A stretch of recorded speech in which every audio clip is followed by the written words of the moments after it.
soon as I can.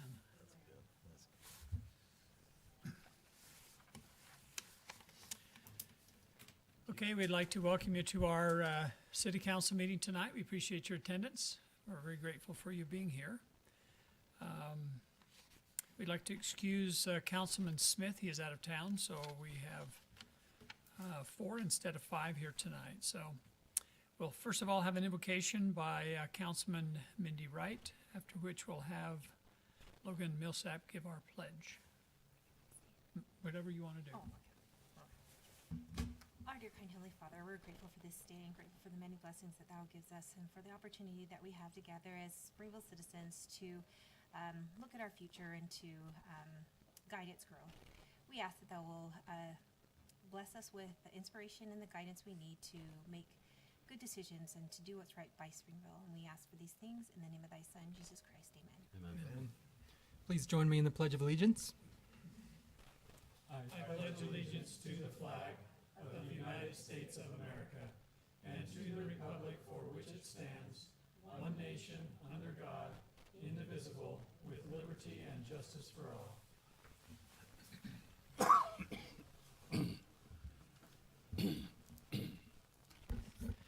Well, we'd like to welcome anyone here who's just visiting. Some have school projects and whatnot, so we're grateful. Anybody here for school projects or scouts? Excellent. Oh my goodness. That's great. That's great. Well, you're a little older than we usually have, so welcome. We appreciate it. And we do welcome you up here on the stand if you want to see what it's like from this side looking down. You're welcome to come up if you'd like to. So it's up to you, and don't feel intimidated. We have about 90% of them come up here and sit, but if you don't want to, it's entirely up to you. You can come up here and sit as long as you want to, and when your parent or when you want to go, you're welcome to go. So, and we have candy up here. Oh, there you go. That drove him up.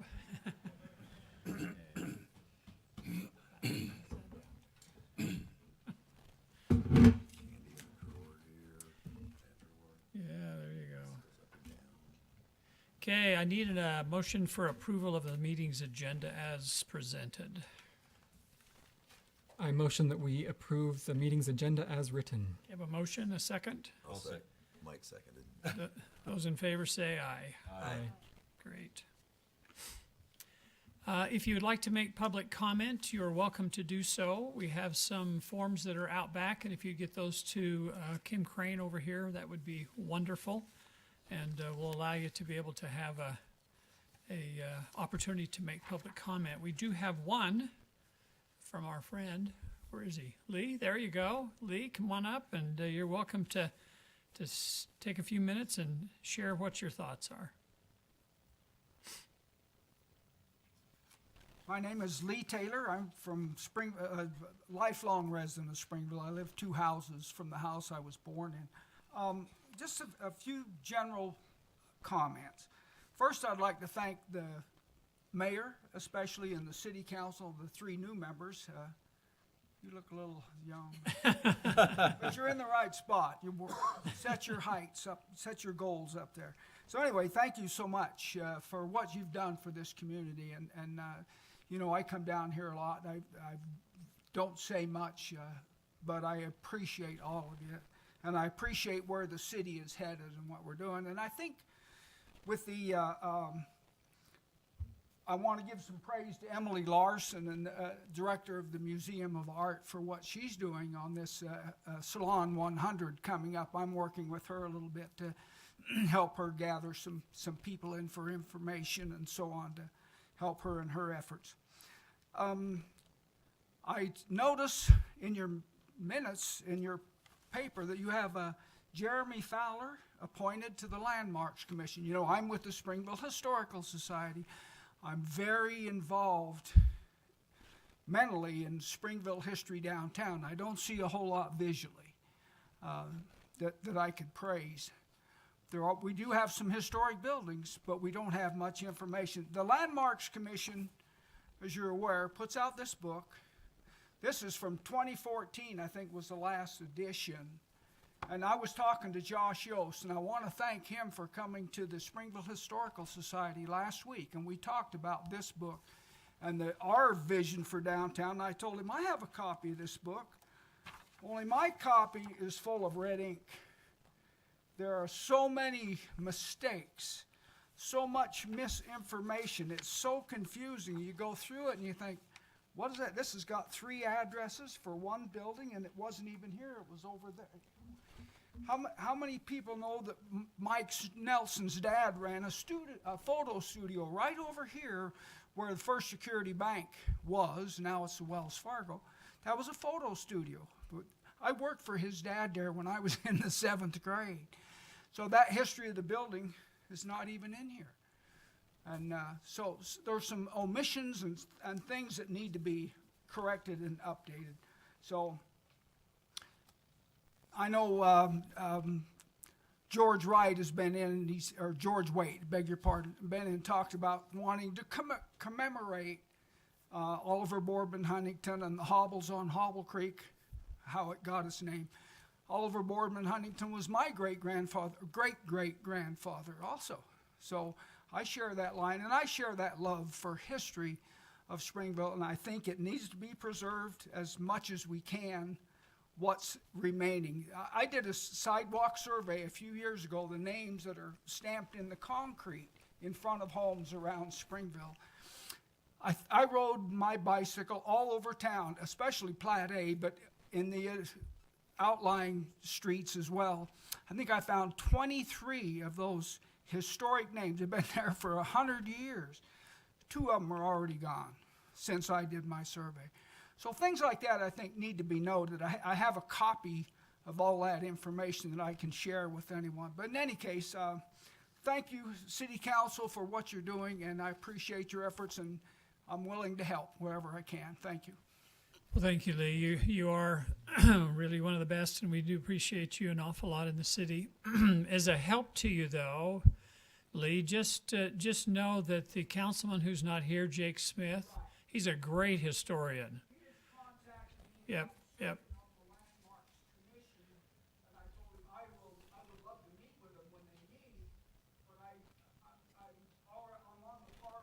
Right. I have a wife who demands much of my time and resources, and I'm just not going to stretch myself out any further. I'm getting up there in years. We all are, aren't we? I'll stay as up. Yeah, and that's just trying to give you a little glimmer of direction on where I would be heading with that sort of thing. So, and I would like to, I know we're past statute of limitations, but I'd like to refer child labor laws. If you at 7 years old work for Ralph Snelson, okay, you're 12 years old. You're still underage. I wouldn't defend him. It's okay. All right, let's go on to number 2, which is the consent agenda. Any questions on the consent agenda? Okay, I'll entertain a motion. I'll make a motion to approve the consent agenda as written. Are we having a race today? That's good, Craig? Mike. I'll second that one. Okay, those in favor say aye. Aye. Those opposed. Okay, Carla, we're here for a consideration of an ordinance on the appeal authority. Oh, yes. Hello, this is the first time I've been since we had all the new peeps on here. This is pretty fun. I hope this is my presentation. Josh, I don't know where my presentation is. It's in the folder. That wasn't very nice for me to say that. That's fine. Go ahead. I'll let you drive.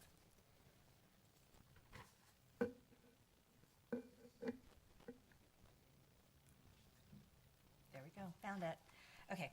So I believe we spoke about this briefly when in work session when we also had the discussion about the subdivision rewrite, but that was before the new council members had taken their seat officially. So the Board of Adjustment has been set up in city code for a long time.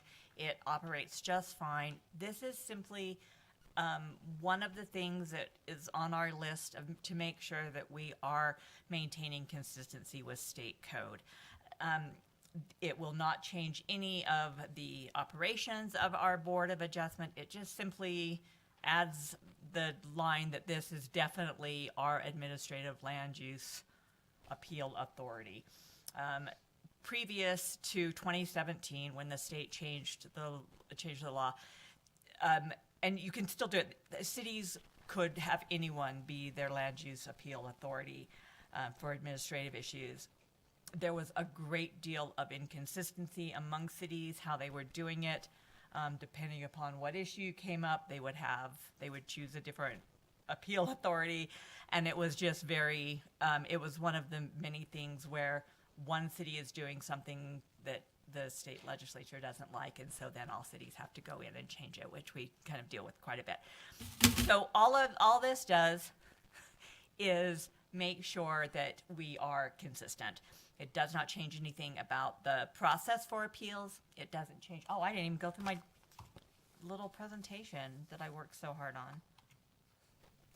So it will clearly identify the Board of Adjustment as the administrative land use appeal authority, which we already did. This just adds a sentence saying that that is their role. No changes to the appeal process or the selection of members or their terms or their powers and duties. And then it does just mirror the time frame for when an applicant can file an appeal, which is 10 days, and then sets the effective date for decisions made by the Board of Adjustments, which is basically at the time of the decision unless the Board of Adjustment sets a different date. Purely housekeeping, nothing really is changing, and definitely nothing substantive. Okay. Questions for her? Very good. I'll entertain a motion then for approval. I motion to approve ordinance 01-2024, amending Springville City Code Title 11, Chapter 2, Article 3, Board of Adjustments to comply with the State Code Title 10, Chapter 9A, Part 7, Appeal Authority and Variances. Okay, I have a motion. Do I have a second? I'll second that. Okay, it's a roll call vote. Miss Mindy Wright? Yes. Do I just say yes? Yes, Craig Jensen? Yes. Logan? Yes. Mike? Yes. Okay, wonderful. Thanks, Carla. Appreciate that. All right, Josh, we have you up for a review of consideration on a Main Street South Gateway zone to permit front porches in a certain way, certain distance. You How's had that? me with a suspense there. I know, I did.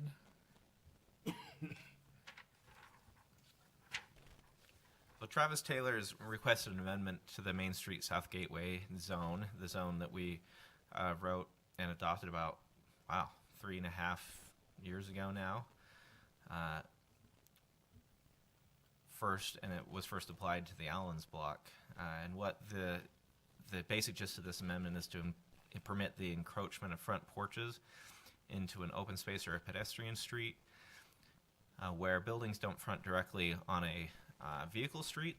They are required to front onto an open space or a pedestrian street of at least 36 feet in width. And what Mr. Taylor has requested is an amendment to allow covered entryways, patios, and porches to encroach up to 8 feet into that open space, but that it's not part of the lot, that encroachment, but it's denoted as an easement on the recorded final plat. So, Josh, can I ask you just while you're here? Yeah. So, I'm more visual. So the lady and the man that are standing there, are they standing on a road? Are they standing in an open space between the buildings? Yep. That's Maybe the I've got open ahead of you, but I mean, I can skip to here. That's easy enough. I'm just trying to figure out. They are standing in the open space. Those two buildings are facing each other across an open space. So you're looking at the side elevation. Okay. And so those porch coverings are what's encroaching on the open space, is that correct? Correct. In this drawing, the dashed vertical lines designate the edge of the open space.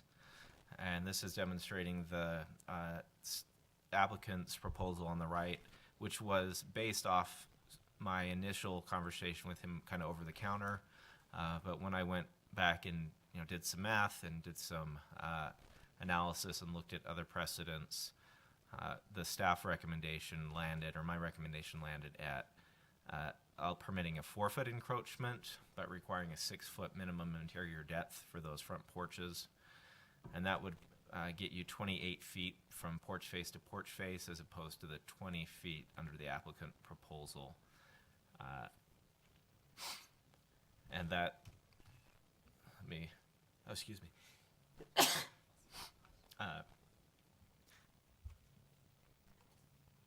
The current zone, if you were to do a front porch, and this is really probably a shortfall in the zone, and where it didn't address kind of the solely residential side of potential land use in the zone, as well as it did the kind of main street vertical mixed use commercial product types. But if this was to employ under the current zone a front porch, that would require pushing the unit back on the lot. So whatever the depth of your lot was for that townhome would be 6 feet or however much less they could otherwise be included as part of the conditioned area of the interior of the building. So it does kind of discourage front porches, and again, reduces the likelihood. And it's really contrary to the purpose of the zone to discourage that, because we really want these spaces to be neighborly and civic, and spaces that are comfortable to be on, and to have a good progression from, and I can go back to these drawings, a good progression from the clearly public space of these pedestrian streets or open spaces to the semi-public space of a front porch, where you can facilitate, neighborly interactions and sit out and watch as your children play in the green space, and that mediates into that more private space of once you get past the door of the house. So we kind of see it as a continuum from public to private space, and that porch really serves to soften that edge and provide opportunities for neighborly engagement. The open space also needs to be usable. We don't want a space that's too narrow or that creates an overly enclosed or claustrophobic space. There are a number of examples of townhomes up in Salt Lake along the tracks line where those spaces may have been pushed a little tight, and although they're okay in terms of the general feel of Springville and especially the surrounding multifamily product adjacent to especially this block that Mr. Taylor is looking at behind the Jefferson School, there's a little more space between things generally. So the amount of space, we've narrowed down that it's 20 feet, right? I mean, instead of 28 feet, it's 20 feet, but you haven't told us whether that's a good amount of usable space. You've talked about the space up in Salt Lake. Right. What's the usable space, and is that okay? I'm not. Yeah, let's. I'm a little bit fuzzy on. Let's get forward to that. Oh, okay. Sorry. So, that's a perfect segue question. This is a space at New Townhomes in Spanish Fork. I forget the name of the road, but it's essentially across from Volunteer Drive. There's a new road going in eastern into the river bottoms, and these townhomes are 34 feet away from each other from the face of the column, essentially. And then the outside edges of those walks are 29 feet apart. And this is a workable. This seems like appropriately scaled. It's hard to come up with an objective criteria for this, but I'll show you a couple other examples that I think feel visually congruent or visually okay. This is 32 feet from building face to building face. This is in Daybreak. These are actually smaller single-family homes on a green court. And then this is 36 feet from building face to building face on these units. That looks actually smaller than. Yeah, it may be a perspective trick. It's a little wider, but from in between the sidewalks. This is about 3 sidewalk panels, and this is like 3.5. So it's only 2 feet difference. And I typically will look to Daybreak and other modern new urbanist communities for precedents for what constitutes good space sizing and relationship of units to each other, because especially in the case of Daybreak, the property owner really started out with the goal of trying to create a really excellent community and built that framework before they conveyed lots to developers. And having been in at least one of those courts myself and finding them to be comfortable, I feel that a 36-foot overall width from building face to building face, and then 28 feet from front of porch to front of porch provides a good amount of space between those units, and especially because the whole building as it encroaching there maintains the sense of openness that I think is in harmony with the surrounding neighborhood. Did this go to planning commission? It did. The Planning Commission discussion focused on privacy. People were just generally kind of talking about the idea of where a private space is in these type of rear-loaded townhomes. It wasn't a specific concern with this proposal. There was some discussion about clarity in property rights as to how this easement area would be described on a plat, and how everyone, whether buyers could feel confident in their property rights to that part of their house that was not on their property. And the project proponent stood up and talked to the Planning Commission and talked about how they typically handle these in the plat, and that it's an easement conveyed to the adjoining property owner for the specific reason of having that front porch, and that is how that's secured. We also talked a little bit about neighborhood character, and they generally felt that this felt consistent with their conception of the neighborhood character. There was also some interesting discussion about setbacks in the homes that a lot of our planning commissioners live in. Like Commissioner Ellingson said, my house is about 20 feet from the back fence, and it's a comfortable, that's the size of our backyard, and it works for us. Just to give everybody, they talked a little bit about that just to have more context for what that space really feels like, and we started counting ceiling tiles too. I should have just pulled out a measuring tape so we could have walked it off, but I again failed to bring one tonight.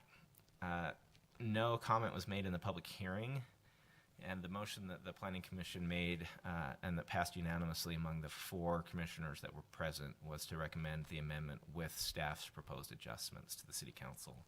And then I have, even though you have it in your packet, I do have that text here on this last slide. Okay, questions for Josh? Go back to your picture. So we're doing the one on the left, not the one on the right, right? That's the recommendation from Planning Commission, so correct? Yeah, staff recommendation. So we're doing this, you're talking about recommending the smaller porch to give 28 feet. Not necessarily a smaller porch, but reducing the allowed encroachment from the proposed 8 feet to 4 feet, Okay. but then requiring a maximum 6 feet of porch depth. So what it does is we encroach into the public way, or into the public space. It's not public space, but the open space or pedestrian street 2 feet, and then the developer essentially gives 2 feet of their property to accommodate 4 feet and 2 feet to accommodate a usable front porch. Where if on the right side, if they did come to the full projection, guessing that the eaves, would stick out around a foot or so, they would have more like an 8-foot front porch if they used all of that available space. But the applicant's proposal wouldn't necessarily guarantee that of any minimum porch depth, and we want to make sure that those front porches are usable. So those photos that you showed us had sidewalks adjacent Yes. to each side. Were those sidewalks placed in here, and are the sidewalks 5 feet, or how wide are the sidewalks? Sidewalks in these type of courts are generally not 5 feet. They're usually about 4. And they may or may not be that the design of that space is really within the discretion of the developer, based on the criteria in the zone to make So sure he- that it's He can usable. put them in if he wants, but he doesn't have to. So I'm gonna bring this down to a personal level. When I was a kid, we used to play in the street in Brookside. How wide are Brookside streets? Do you remember? I don't. I'm guessing C they're Street in probably particular, about. because that'll give me some I'm concept. guessing they're of about how- 32 feet It is, from. we can at ceiling tiles. This is almost exactly 36 feet from wall to wall. 28? He lives on C Street. Yeah, you live on C Street, don't you, Hunter? Yeah. We used to play in it, we just never measured it.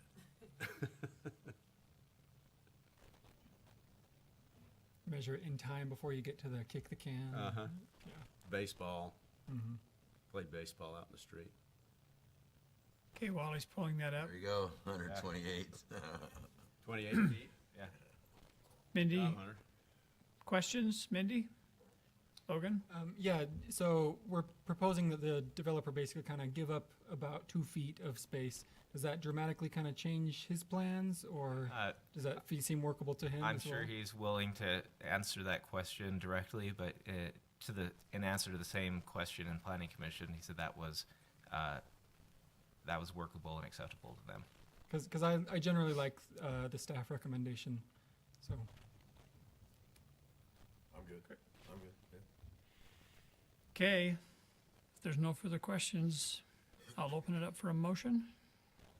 I'll motion to approve ordinance number 02-2024, amending the Main Street South Gateway Zone to permit front porches, stoops, or covered entries to encroach into open space up to 4 feet and requiring a minimum interior front porch depth of 6 feet.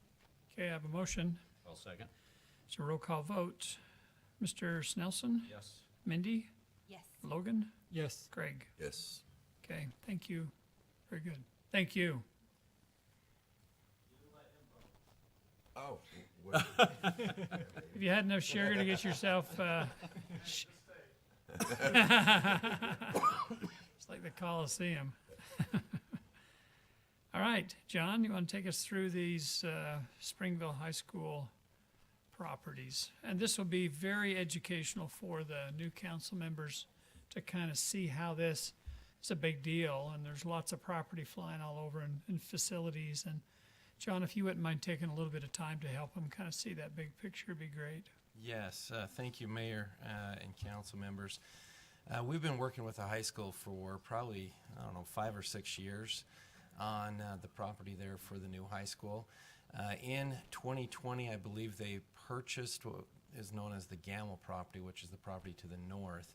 And before that, we were working with them. We even did a resolution saying, hey, if they purchase that property, we would do all we can to make that area the best for their school and for our residents in general. And so I think we're getting there. It's looking really nice.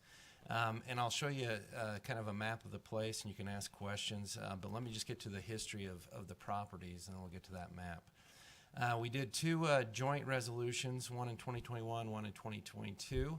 And that the reason why we did 2 different ones is the first one was based on a site plan that has since changed substantially. And so the second one is based more on the current site plan. And what the purpose of those resolutions was to make sure that, for instance, if we gave up a park and that park had a playground, tennis courts, grass, trees, all the kind of the works, a parking lot, and we were to get property in return, that they would also give us the equivalent of the improvements that were on the property that we gave up. And so it was a balancing test that we went through. We devised the resolution. We brought it to the council. They took it to their board over the Nebo School District. And so that's what was passed in both those 2 resolutions with slightly different site plans. So as you can see here, the property exchanges, we would end up with more property through the property exchanges. We would have to give up Spring Acres Park, and if you look down at Spring Acres Park right now, you will see kind of a war zone of construction as you see the high school going up. The other thing that as part of this that we're giving up is one of the softball fields. So we have 2 softball fields just across the creek from the old pool. And the reason for that is they really need to have a softball field to meet Title IX requirements since they have a baseball field. And so that's what we'll do. We still have what we call, and I don't know, Councilmember Millsap and Wright, if you have heard about the interlocal agreement we have with the school district. And what that is we have an agreement that we use each other's facilities. And we've been very lucky because Nebo School District has seen the importance of working with communities, and they've done a great job. There's a lot of other districts that don't have that relationship with the cities and vice versa. And so it's just been great for us. And I think it's been great for our residents as teenagers get to, have a great swimming pool, have a great golf course and things like that in their high school years. So we would give up those two properties. The city would receive, which I'm terming here, the northeast hillside, which is 4.4 acres, and that's the hillside that kind of goes up to the second fire station there. Flat property just down on the ground. 3 acres of south green property, and I'll show you where that is. Memorial Park, 1.45 acres. That's immediately adjacent to it's part of the old Grant School campus, and we've received that already. And then part of the Meadowbrook Elementary School. As it says there, construction's already started and it's in full swing. And that's why I'm here tonight is they called me up this last week and said, hey, we're kind of worried because we're building a huge facility on your property. So they wanted us to get. Did you say thank you? Yeah, I did.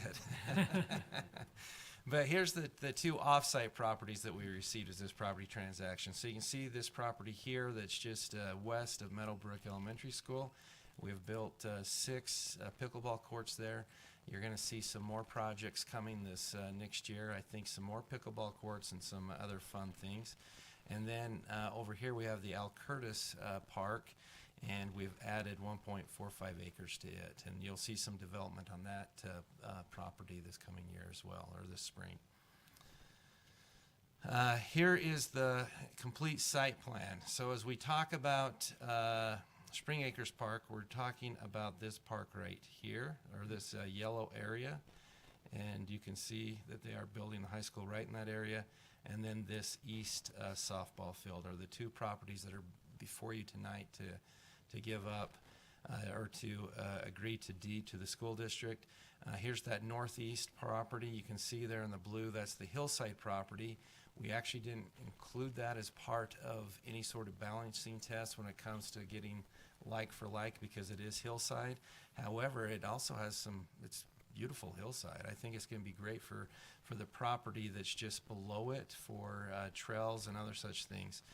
What we're looking to do with this property is to have a trail. There will be a pond over here. We've heard a lot of people concerned because of the pond that was in the Spring Acres Park going away.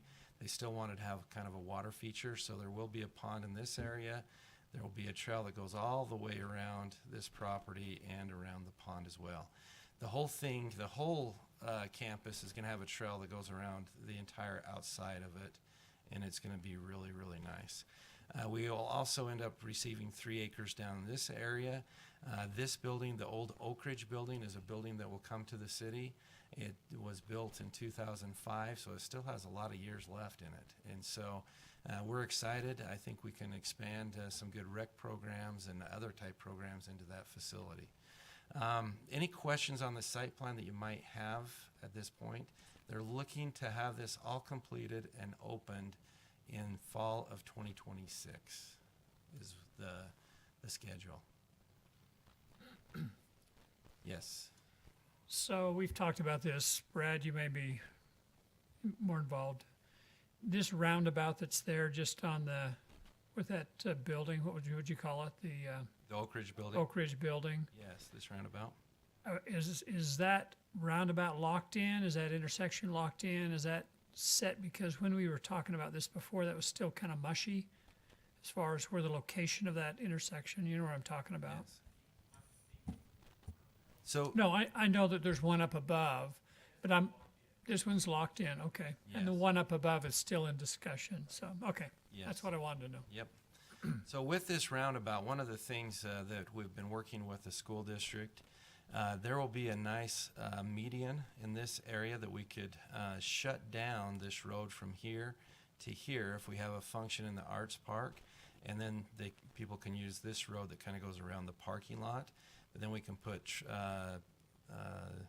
food trucks and other such things and just have kind of a nice walkway and just really open it up for a good different events in the park, whether it be a concert or whatnot. So there's a lot of different things that staff is working on with this entire site plan just to make it the best, again, for the school, but also for our residents. I think when it's all said and done, this is going to be one of the nicest high school campuses in the state, and one of the nicest areas for our residents too. So, This doesn't really have anything to do with the site plan, just curious.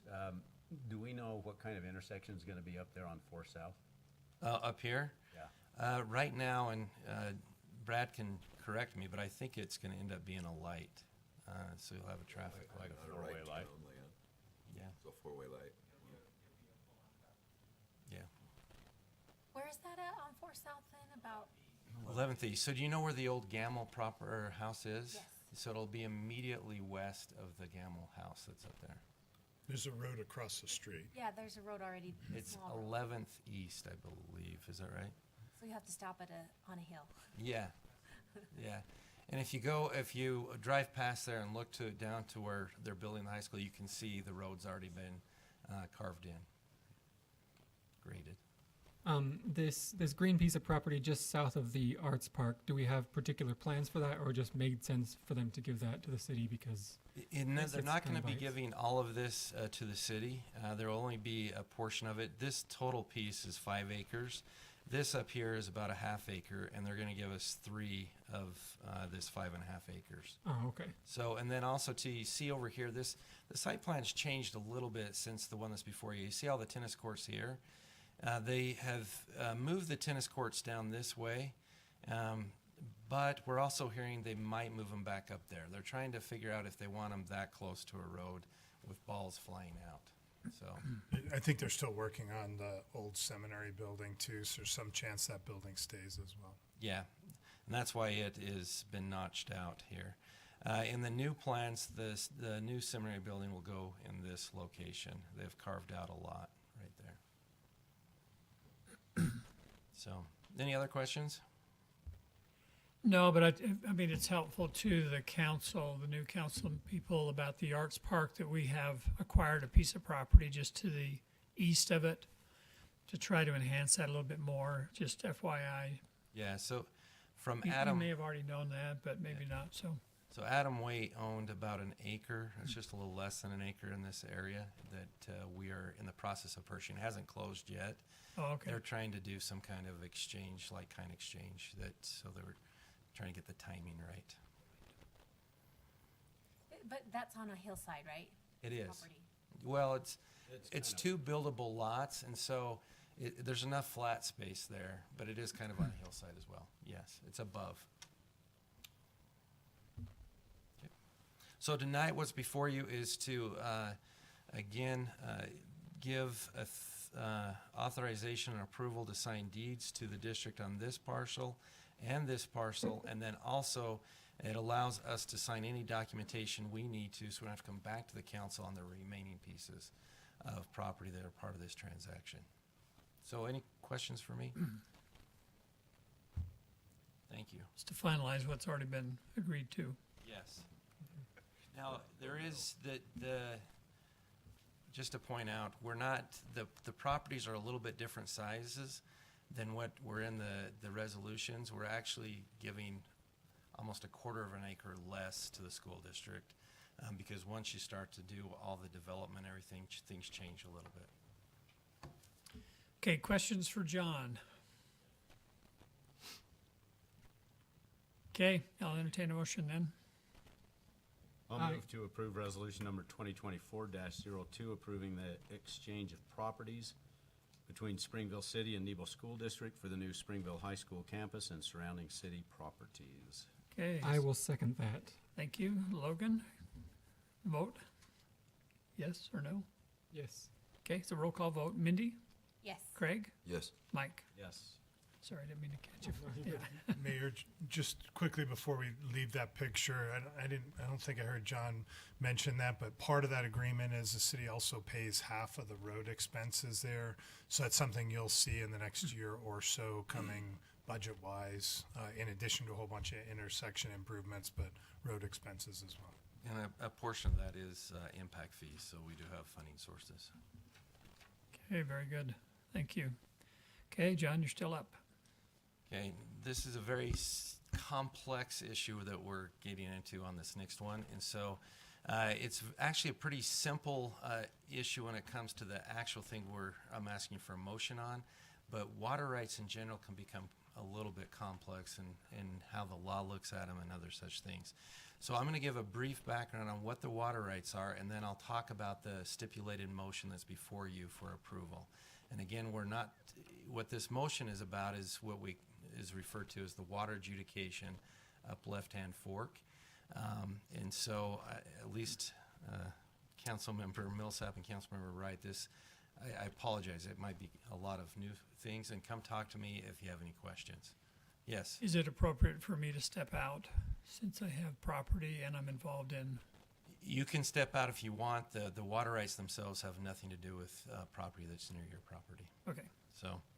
So anyway, I think it's important to go to give you a brief background on what a water right is. And a water right basically is the right to actually use water. There's three primary things about a water right that make up a water right. The first is priority. And what priority is there's different levels of when water rights took form. And basically those with the highest priority or the oldest water rights have first use to those water rights.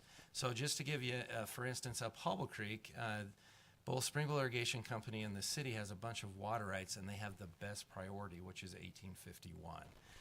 There are a lot of other water rights that go as late as into the 1900s, but 1851 is the highest priority right.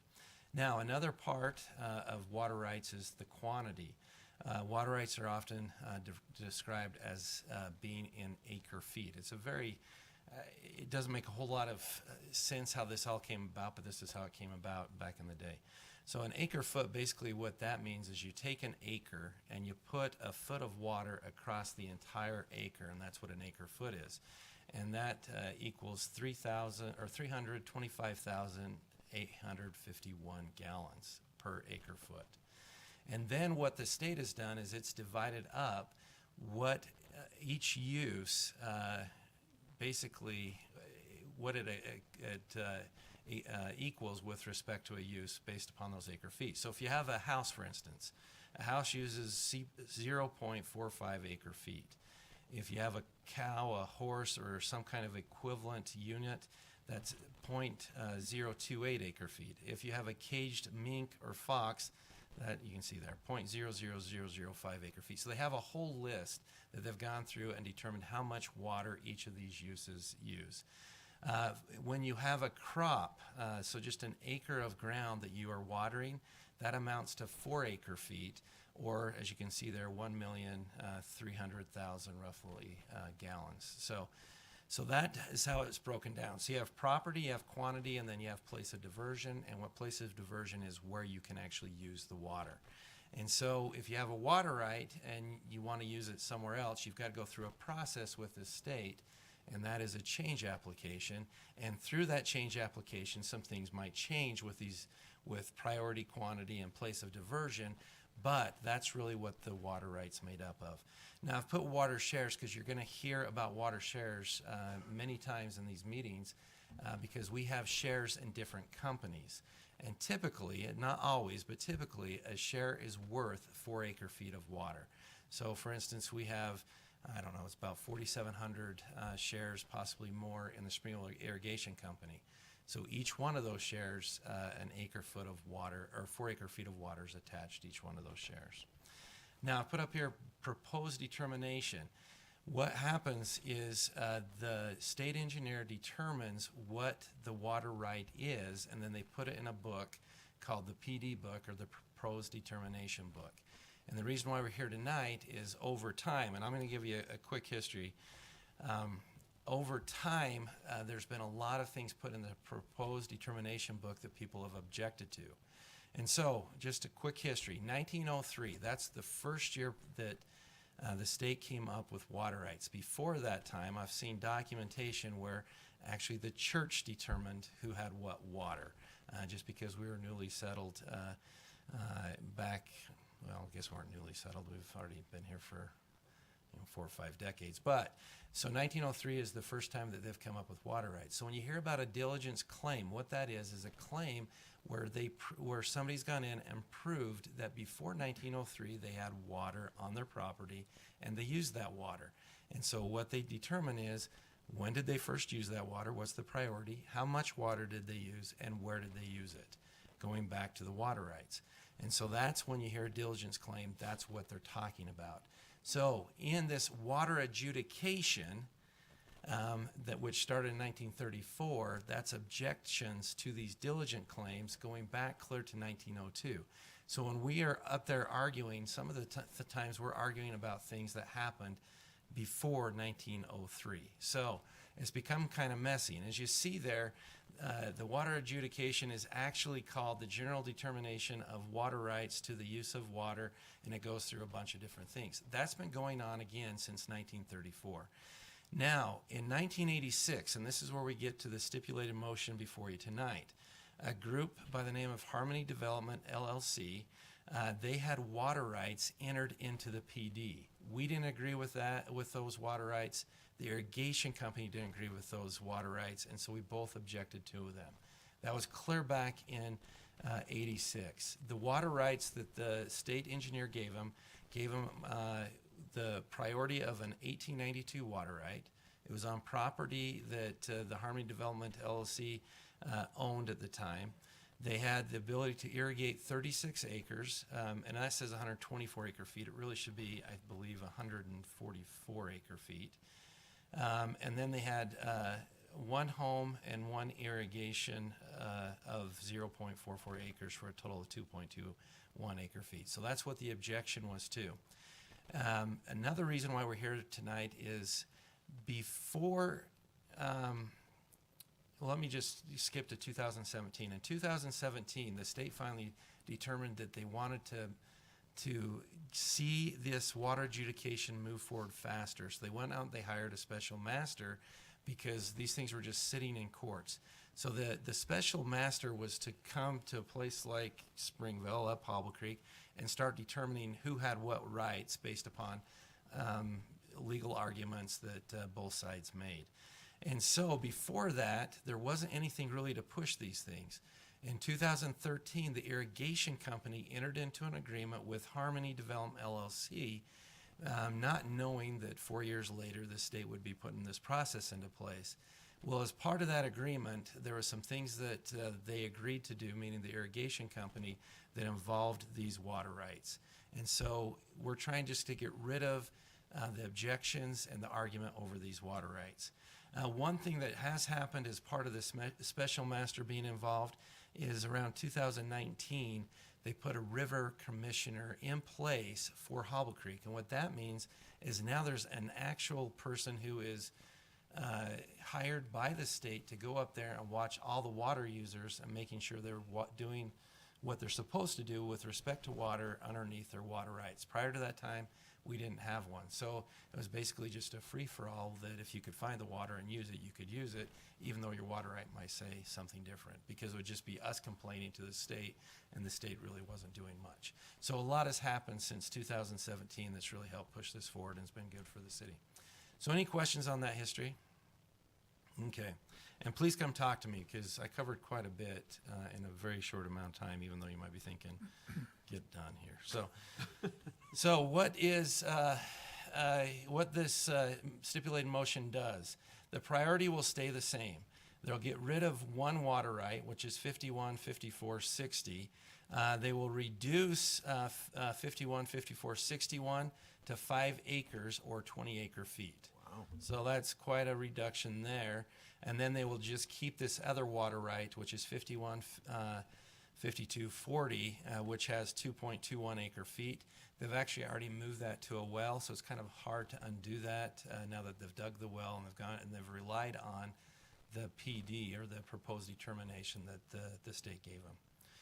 So that's what's before you. So if you agree, So Harmony agrees is already. Harmony then, so agrees. it's not, we're just not proposing it. They're in agreement. yeah, Oh, that's just to cool. give you some Good history on that haircut. settlement agreement, that the irrigation company, they fought it because there were some things in it that they didn't like after they signed it, and this is part of what the judge ruled had to happen. So we said, hey, we're okay with this. Staff level will take it to you to make sure you're okay with it, and if you are, then we can just help them move along and get out of that litigation. Now, I did put up there, just so you understand how much water Springville uses. How much water did Springville use last year total? Does anybody want to wager a guess? Acre feet, you mean? Or acre feet? Yeah, I have both acre feet and gallons. A lot. Yeah. So 7,672 acre feet, or roughly 2.5 billion gallons. So that's a lot of water. That's a lot of water. So when Now you we look want more. at giving up 20 acre feet and 2.21 acre feet, I think it's good just to get this one done and move forward. Not because we have all this other water, but I think it's a good resolution. Where is Harmony Development? I mean, where the property that they've developed? The Mowers, if you know where the Mowers owns property. So clear up the end of Yeah. Elk Creek. Yep, The very end or the house, the horse barn? the very end.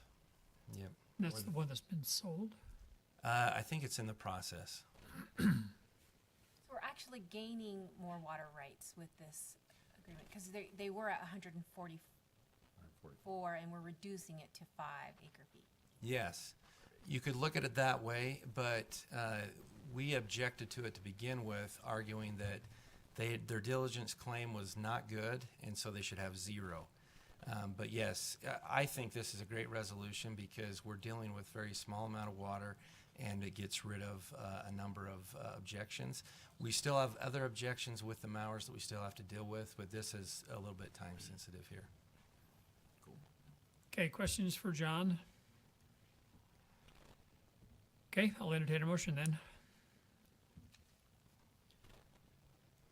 Let's see. It's a lot of numbers to read.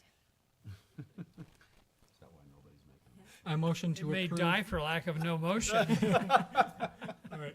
I motion that we approve to amend the proposed determination and dismiss portions of objections to 51-4-07, 51-4-12, and 51-4-22.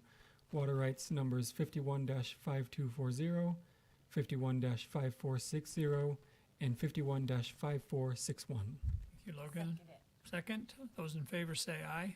Aye. Those opposed? Very good. Okay, anything else we need to go through? Oh, So looks like it's comment. okay.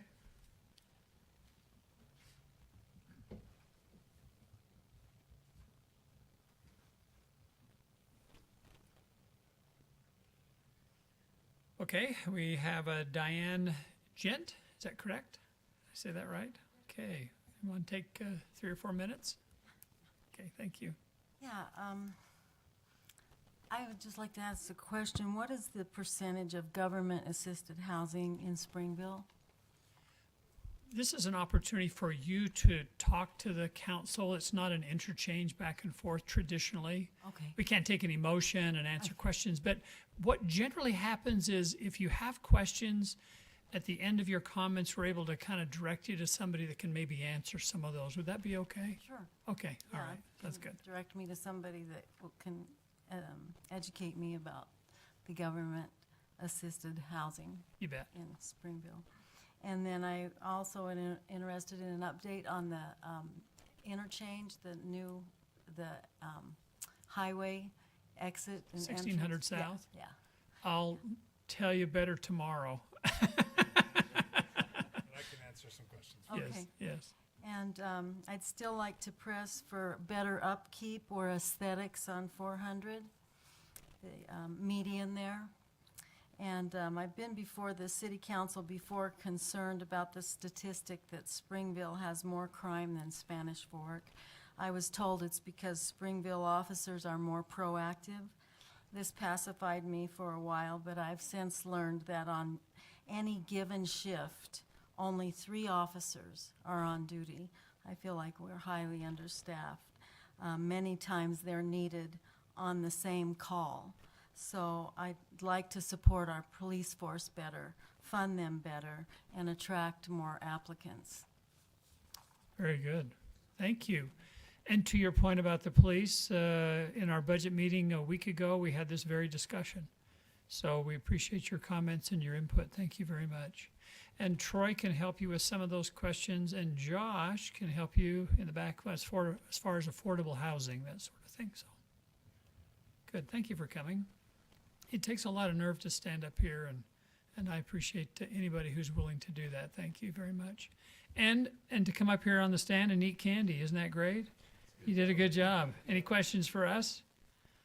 Did we do okay? Look at all these notes. Yeah, that's good. All right. All right, I'll entertain a motion for adjournment.